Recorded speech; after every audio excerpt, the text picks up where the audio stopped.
What is loss and damage fund, explain its limitations. GS3 environment, biodiversity and कॉन्झर्वेशनचा हा आपल्यासाठी फार important topic आहे. बघा कसं याला 10 मार्क स्ट्रक्चर मध्ये आपण फिट करू शकतो, त्याच्यात तुम्हाला पूर्ण आयडिया सुद्धा येईल आणि एक आन्सर रायटिंग आपला प्रॅक्टिस पण होईल. Question, what is loss and damage fund and explain it's limitation. Current affair based question आहे गाईज, जो मी ते घेतलेला आहे.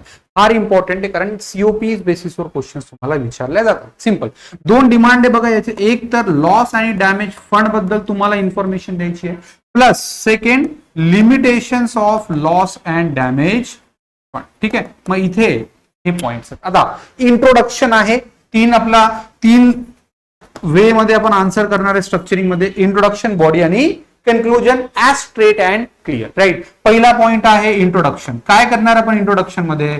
First we have to define what is loss and damage fund. तो लॉस अँड डॅमेज फंड हा COP27 Egypt and then COP28 Dubai इथून operationalise झालाय. And that is with the intent, very much clear, pretty much clear intention, those developing countries facing irreversible economic and non-economic losses should be helped for their recovery. Yes, in a sense that adverse impact of climate change just could be effectively dealt with the help of this. आणि याच्यासाठी हा fund केलाय 20 words मध्ये. तुम्हाला एवढंच इथं लिहिणं must आहे. सो COP27 हा वर्ड तिथे यायला पाहिजे. इजिप्त आणि COP28 दोघांपैकी एक तरी ऍटलीस्ट इथे मेन्शन असणं व्हेरी व्हेरी इम्पॉर्टंट आहे. This Dubai. ठीक आहे ना. मग this fund is basically you will find with what intention की डॉलर. सी पहिला तर first there are two type of countries, developed and developing. तो develop countries have already all resources, enough resources की ते क्लायमेट चेंजचा जो adverse impact आहे त्याला deal करू शकतात. पण काय developing countries are not having those resources. ठीक आहे, African countries, south Asian countries, India, China आणि बाकी अगेन कंट्रीज आहे. सो मग या कंट्रीजसाठी जे इरिव्हर्सिबल डॅमेजेस आहेत, ठीक आहे, जे अडॅप्टेशनने सुद्धा रिकव्हर होणार नाहीयेत, असे जे डॅमेज आहे ते तुम्हाला डील करणं मस्ट आहे. आणि हा डॅमेजचा जो ऑर्डर आहे हा $1 ट्रिलियन पेक्षाही कितीतरी जास्त येईल है ना. $1 ट्रिलियन पर इयर याच्यापेक्षाही जास्त येईल. बघा इंडोनेशियाने आपली कॅपिटल शिफ्ट केली आहे. येस, सी लेवल रायझिंग मुळे. ठीक आहे, मायग्रेशन होतंय, तो पॉईंट वेगळा. मग असे काही इरिव्हर्सिबल डॅमेज आहे ज्याला या कंट्रीजला फेस करणं पॉसिबल नाहीये. मग अशा केसमध्ये this country should be help by means of providing a fund. ठीक आहे, मग हा फंड काय कोण देणार? हा फंड देईल developed countries. Develop countries you will find यांचा मेकॅनिझम असेल जो UNFCCC च्या अंडरमध्ये वर्क करेल आणि त्याच्या थ्रू फंड डेव्हलप होऊन तो फंड आपण यांना डेव्हलपिंग साठी किंवा अडॅप्टेशन साठी, या डॅमेजला रिकव्हर करण्यासाठी आपण त्यांना बिल्ड करू. मग UNFCCC ने काय केलंय? दी वर्ल्ड बँक याला याचा एक्झिक्युटिव्ह ऑर्डर दिलाय किंवा ऑथॉरिटी दिलाय फॉर 4 इयर्स. म्हणजे वर्ल्ड बँकच्या अंडरमध्ये हा फंड राहील फॉर 4 इयर्स. फ्युचर मध्ये पॉसिबली अजून काही चेंजेस असतील याच्यामध्ये, but that is what as of now. किती फंड आता सध्या जो आहे that fund is for $700 to $800 billion. ठीक आहे, $700 to $800 billion हा याचा कॉर्पस जो आपण डिफाईन केलेला आहे. And that is with the intention की economic and non economic losses, ठीक आहे, दोन्ही पण. ठीक आहे, हे जे नॉन किंवा इरिव्हर्सिबल लॉसेस आहे त्याला आपल्याला काय करायचंय? डील करायचंय to help out this particular countries. I hope this overall structure is pretty much clear to you all. मग ऑब्जेक्टिव्ह पण कळालाय, स्ट्रक्चर पण कळालाय आणि हे जे फॅक्च्युअल इन्फॉर्मेशन आहे ती सुद्धा मी तुम्हाला सांगितली लॉस अँड डॅमेज फंड बद्दल. याचं सिग्निफिकन्स काय? That would rather increase cooperation between the countries. ठीक आहे, that is rather the combined responsibilities and share कॅपॅबिलिटीचा अप्रॉच इंडिकेट करतोय. थर्ड, याचा बेनिफिट असा आहे की developing countries those not having enough resources त्यांना त्याचा हेल्प होतो आणि पर्टिक्युलरली पुअर राईट जे आहे ते सफर करतात त्यांच्यावर आपण इम्पॅक्ट कमी करू शकतो काही एक्सटेंट.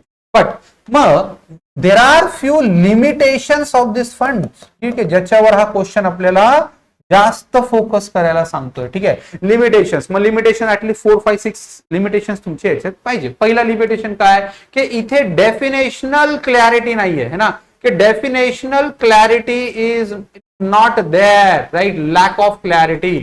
की लॉस अँड डॅमेज म्हणजे काय, that is not pretty much clear here. की तिथे मग डेव्हलप कंट्रीजचं काहीतरी डेफिनेशन वेगळं असेल आणि डेव्हलपिंग कंट्रीजची डेफिनेशन वेगळी. Then the fund inadequacy. ठीक आहे, की हा जो फंड तुम्ही दिलाय that is not even 0.2 to 0.5% of requirement. म्हणजे 1 ट्रिलियनच्या तुम्ही हार्डली 1% सुद्धा फंड दिलेला नाहीये. दॅट जस्ट कुड help them out, for the case of mitigation. ठीक आहे, सो 1 ट्रिलियन नाही, 1 ट्रिलियन हा डॅमेज पोटेन्शियल हा तर खूप जास्त असणार आहे. ठीक आहे, सो त्याच्या हा पॉसिबली 100 ट्रिलियन किंवा त्याच्याही beyond. Okay, then fund inadequacy.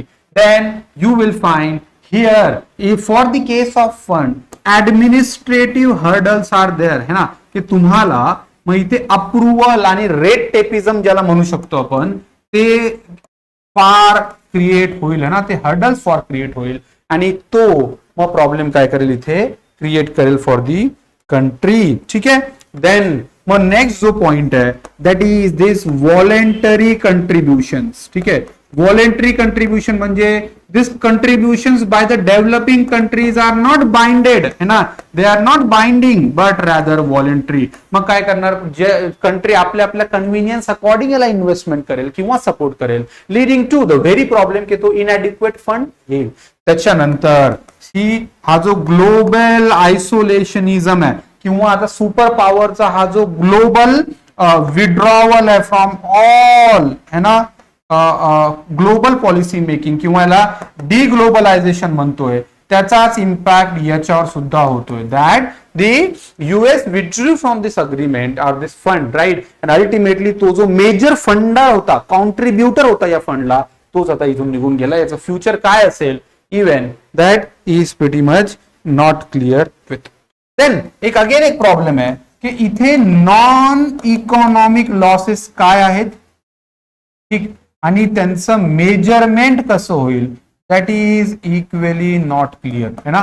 की मग तो जो प्रॉब्लेम आहे मग तो every country will according to its own और मग रिजिड बाउंड्रीज किंवा डेफिनेशन्स असतील तर सुद्धा इथे प्रॉब्लेम होईल, leading to a challenge or problem. But conclusion मध्ये काय लिहिणार आपण, वे फॉरवर्ड. ठीक आहे, कसा की मग कसा या फंडला we can make it rather more effective. This this loss and damage fund is a ray of hope actually, that the global community, their inclusive participation, their global cooperation and the sympathy and empathetic approach to understand the real challenge is the need of the hour to make it very much lively, है ना, and to solve the mitigate or to deal with the global climate, है ना, change with unity. ठीक आहे, अशा वे मध्ये तुम्ही conclude करू शकता. तुम्हाला अजून काही ऍडिशनल पॉइंट्स माहित असतील तर कमेंट मध्ये मला नक्की सांगा. थँक्यू.